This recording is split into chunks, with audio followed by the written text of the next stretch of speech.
Amis internautes MacTV Sénégal, bonjour et bienvenue dans les brèves d'information que nous allons démarrer par les accusations de corruption des magistrats Yaye Amadou Dia et Ousmane Kane qui devient de plus en plus sérieux que prévu.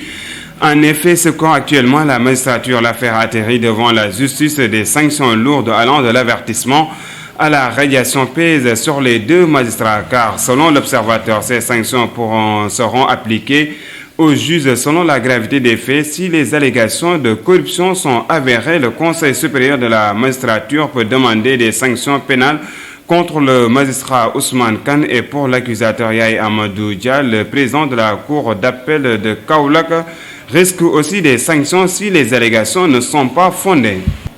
Restons avec la justice, notamment avec le syndicat des travailleurs de la justice qui continuent de mener leur combat. En effet, le Sud-Just qui semble plus que déterminé pour gagner son combat a décrété 72 heures de grève à compter ce lundi 24 août. Pour rappel, le syndicat réclame le respect des accords signés avec le gouvernement.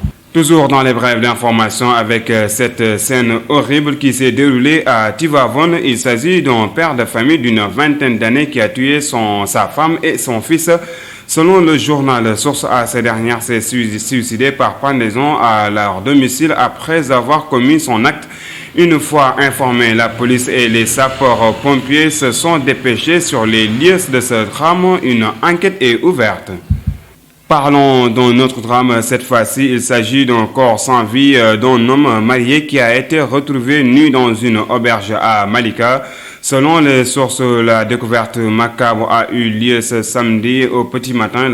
Le défunt avait passé la nuit dans une auberge en compagnie de sa maîtresse. L'individu retrouvé torse nu, une serviette nue autour de sa taille, était inanimé. Et selon les écrits du journal L'Observateur, sa compagnie et la gérante de l'auberge ont tenté de la réanimer, mais en vain, et c'est ainsi qu'elles ont appelé la police qui débarque sur les lieux. Après l'audition, la gérante a été relâchée. La dépouille a été déposée à l'hôpital pour autopsie. Une enquête est ouverte.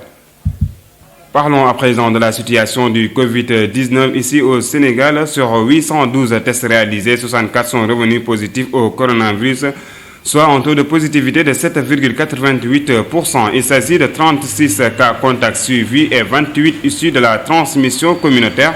Cependant, 140 patients ont été testés négatifs et déclarés guéris. 45 cas graves sont pris en charge dans les services de réanimation.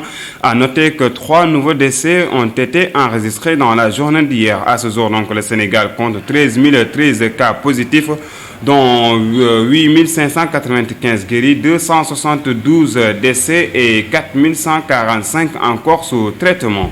Et nous terminons avec un mot de sport. À la tête du Comité national de gestion de lutte depuis 1994, Alioune Sarr part à la retraite le 31 octobre prochain, date de la fin de son mandat de 2 ans. D'ailleurs, le concerné voulait quitter plus tôt.